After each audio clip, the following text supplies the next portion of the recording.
If white opens the game with e4, and black replies with the classical e5, both sides fighting for a fair share of the center, white can play knight f3, developing a piece and attacking the e5 pawn, when black can respond in kind with knight c6, developing a piece and supporting the center. White can steer the game into the Italian opening with bishop c4, developing the bishop to an active diagonal, pointing at black's sensitive f7 pawn.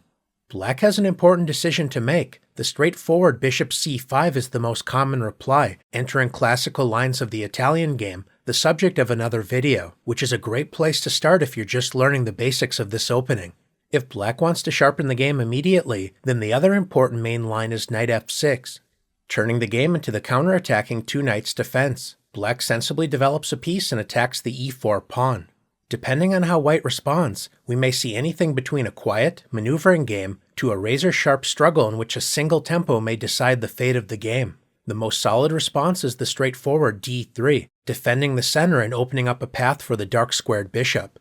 Bishop c5 is black's most natural response, transposing into classical Italian lines. If black wants to avoid entering these classical lines, developing the bishop to the less active e7 square can be explored. Instead of playing d3, another straightforward but less attractive option is the natural knight c3, inviting black to enter a symmetrical position after bishop c5, a perfectly solid choice. If black wants to remain true to the counterattacking spirit of the two knights' defense, we can see the so-called center knight fork trick with knight takes e4. Preparing to meet white's best response, knight takes e4, with d5, taking over the center while forking white's knight and bishop, ensuring black will regain material with a comfortable game. Sometimes players are discouraged from playing the center knight fork trick because rather than playing knight takes e4, white can play the disruptive bishop takes f7 check, provoking black's king to enter the action with king takes f7. White reclaims the material with knight takes e4. Knight g5 check may look a bit scary, but this is not a move to fear. Black should not waste time with h6, giving white an important tempo to strike in the center with d4, or possibly explore the dangerous sacrifice knight takes e5 check, preparing to assault the enemy king with queen h5. The whole point behind the center knight fork trick can be found in the beginning of its name, the center. Black should boldly claim more space in the center with d5, gaining a tempo against the knight, inviting the dangerous-looking but ultimately harmless check, knight e to g5. The king calmly retreats to the g8 square. The position of black's king may feel uncomfortable, but white's premature aggression is coming to an end. There's no clear way to build an attack, and black is ready to play h6, forcing the knight to the edge of the board. Black enjoys a dominating two-pawn center, and can soon activate the bishop pair with a move such as bishop g4, pinning the knight on f3 and threatening to win material with e4. White will struggle to complete development and defend against black's active piece play and impressive center, so this is a line white should avoid. Rather than playing the solid d3, or allowing the center knight fork trick with knight c3, then an active way to defend the e4 pawn is with knight g5. The knight supports the center while piling up the pressure against black's vulnerable f7 pawn. When you're starting out, playing bishop c5 on the third move is an excellent choice, because in that case there would not be a knight on f6, allowing black to play queen takes g5. Knight g5 is a dangerous response against the two knights' defense, but with proper preparation and experience, this is an opening to be respected, but not feared. Knight takes f7 is a serious threat. For extreme thrill seekers with a great memory in the audience, bishop c5 is a speculative choice to explore, known as the Traxler variation, ignoring white's dangerous attack against f7, hoping to generate sufficient counterplay against white's king. A far more reliable as well as popular option is to strike in the center with d5, temporarily blocking the light-squared bishop's pressure against f7. In order to play this variation well, black must be ready to sacrifice a pawn after e takes d5.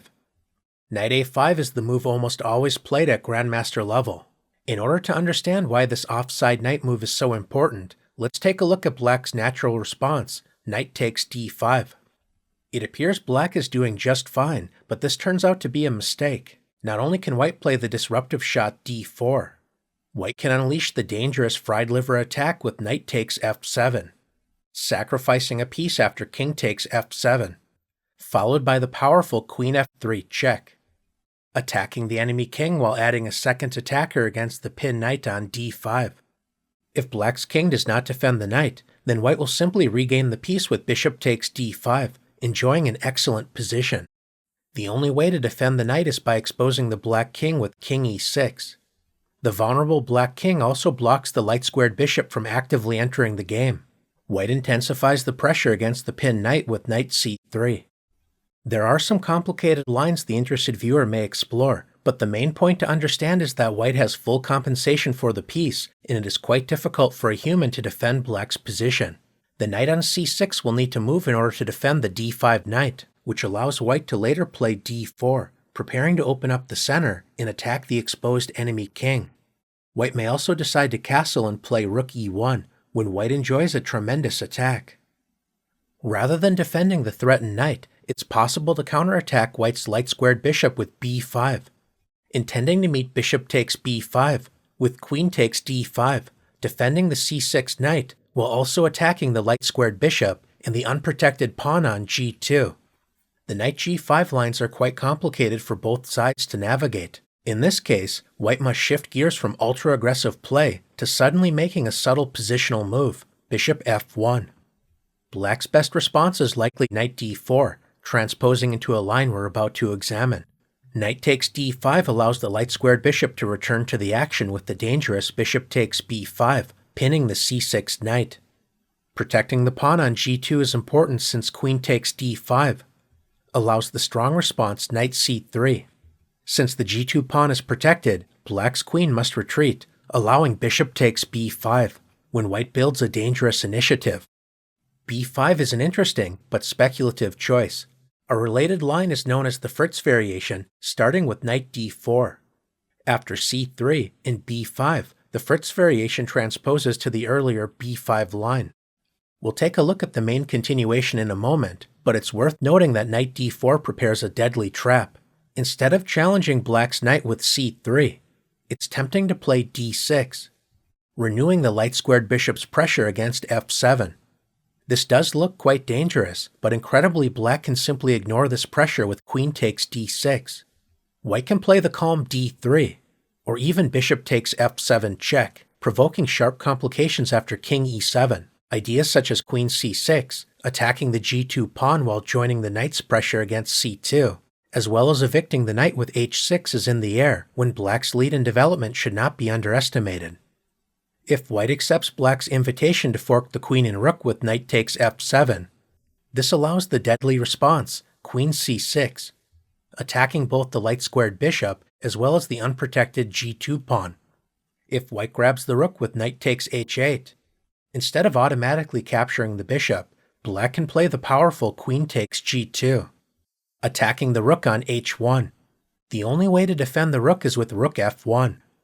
White is currently up a rook, but this will be short-lived. Bishop g4 is one powerful resource to embarrass white's undeveloped forces, but black may also enjoy the crushing queen e4 check, exposing white's paralyzed king. Queen e2 simply loses the queen to knight takes e2, and trying to defend with bishop e2, pinning the bishop to the king, allows the smothered mate, knight f3, an instructive resource to keep in mind. If black could guarantee such positions every time after knight d4, then the Fritz variation would put the aggressive knight g5 Italian lines out of business. Instead of playing d6, white can challenge black's knight with c3.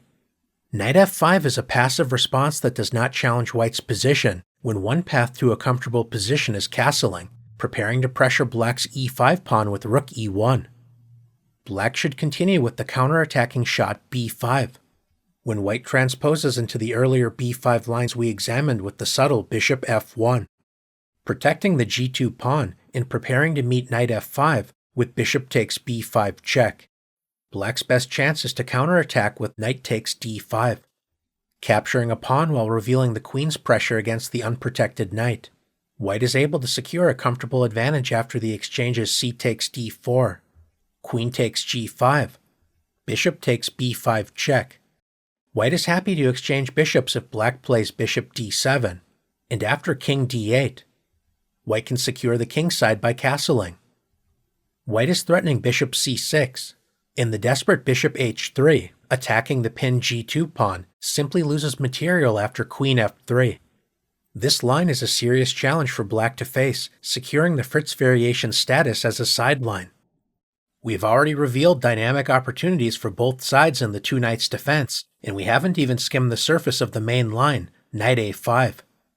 Moving the knight to safety while attacking white's light-squared bishop, although black's knight should not remain too comfortable on the edge of the board. White's most popular continuation is the forcing bishop b5 check. Blocking the check with bishop d7 is well met by queen e2, supporting the bishop while increasing pressure against black's center. Since black is sacrificing at least a pawn, it's a good policy to maximize active piece play and avoid unnecessary piece exchanges. This is why black's most common reply is the active c6. Gaining another tempo against the bishop and fully committing to a pawn sacrifice after d takes c6. Knight takes c6 allows white to consider trading minor pieces with bishop takes c6, making it more challenging for black to find full compensation for the pawn. So once again, black seeks active counterplay with b takes c6. White has several ways to address the threat against the light-squared bishop. The most direct choice is moving this piece immediately, and there are no shortage of bishop moves available. A tempting, but ultimately misguided choice is bishop a4, maintaining the tension against the weak c6 pawn, but the bishop is misplaced on this diagonal, allowing black to gain the upper hand with h6. One drawback to the aggressive knight g5 is that the knight does not easily find a stable home. Black is prepared to meet knight f3, with e4, gaining more space and placing white's position under serious pressure. Pinning the pawn with queen e2 is well met by bishop e6, when black enjoys excellent piece play and a healthy lead in development. Knight g1 is not exactly an exciting prospect, but if white lunges forward with the tempting knight e5, increasing pressure against the c6 pawn, white will regret this decision after queen d4. Forking the knight and light-squared bishop, white can try to avoid losing material with bishop takes c6 check. But after knight takes c6, knight takes c6, the queen traps white's knight with queen d5, when black will simply win a piece. Instead of playing bishop a4, white's traditional response has been bishop e2, moving the bishop to a modest but more stable square. It's important for black to play energetically, so a good continuation is to first evict the knight from g5 with h6. Although the interested viewer could explore knight h3, white's knight typically returns to the f3 square, when once again black chases the knight and claims more space with e4. White centralizes the knight with knight e5. Bishop c5 is one active idea to explore, but knight e5 also invites black to activate the dark-squared bishop with bishop d6. Attacking the loose knight, white is starting to seriously fall behind in development, so a good response is d4. Rather than wasting more time with the knight, d4 supports this piece and also prepares additional development. Black may be down a pawn, but enjoys a lead in development with active piece play. With this in mind, it's generally advantageous to open up the position as much as possible to maximize piece play, so black captures the pawn with en passant, renewing the threat against the knight, so white retreats this piece with knight takes d3. This is a good moment for both sides to castle.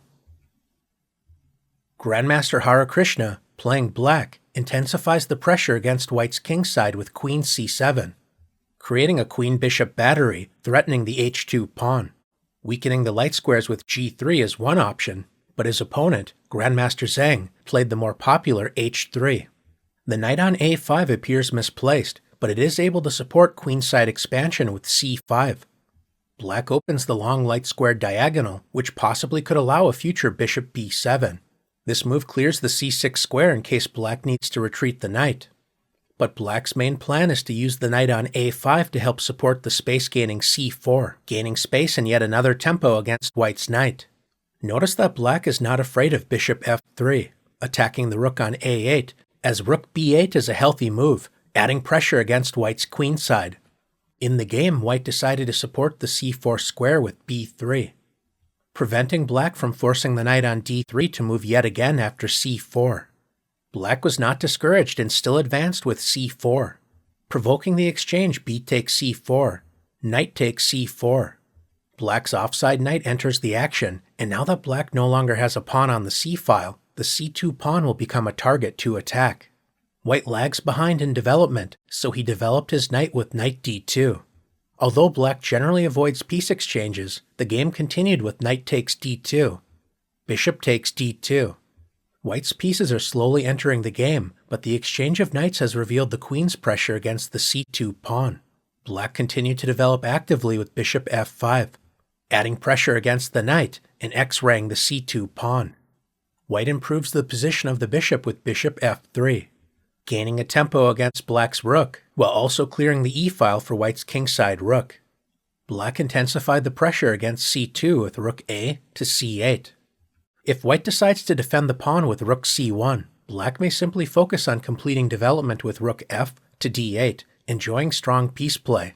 It's also possible to dislodge the rook with bishop a3, when Black can capture the c2 pawn when convenient. Black has full compensation for the sacrificed pawn, so White is willing to return the extra pawn in order to focus on healthy development with rook e1. Before capturing the c2 pawn, Grandmaster Harakrishna activated his last piece with rook f to d8. Black's pieces are tremendously active, so White must act cautiously to maintain the balance. In the game, Black soon regained the pawn with queen takes c2, when White should trade queens to enter a manageable endgame. In the actual game, White did not exchange queens, quickly collapsing under Black's active piece play. Rather than playing the traditional bishop e2, modern Grandmaster practice has also considered bishop d3. This move does feel a bit artificial, especially as it blocks the d-pawn. The point is that unlike the bishop e2 lines, when h6 forced White's knight to lose additional time trying to find a useful square, in this case White is prepared to meet h6 with knight e4, enjoying a better position as it limits Black's counterplay. In response to bishop d3, one reliable option for Black is to play knight d5, centralizing the knight while eyeing the f4 square. This move also reveals the queen's pressure against White's knight on g5. If White decides to play knight e4, this can be met by f5. The interested viewer may explore the exotic-looking h4. But another sensible path is to simply play knight f3, adding pressure against e5. So Black can reinforce the center with bishop d6, when White is prepared to castle. Without a bishop on e2, rook e1 is a desirable option to add more pressure against Black's center. In one high-level encounter, Grandmaster Ding Liren played knight f4, attacking White's vulnerable light-squared bishop, if White tries to avoid a compromised structure with bishop e2. This is well met by the surprising shot, knight takes g2. The point is that if White plays king takes g2, this is well met by e4. White should actually allow Black to capture the knight on f3, resulting in excellent attacking chances for Black. Because if White tries to save the knight with a move such as knight e1, White's exposed king will not survive long after queen g5 check. White's position is completely hopeless, as king h1 allows queen f4, with checkmate to follow. Since bishop e2 can quickly backfire, Grandmaster Levon Aronian continued with knight c3, allowing Black to compromise White's structure with knight takes d3, c takes d3.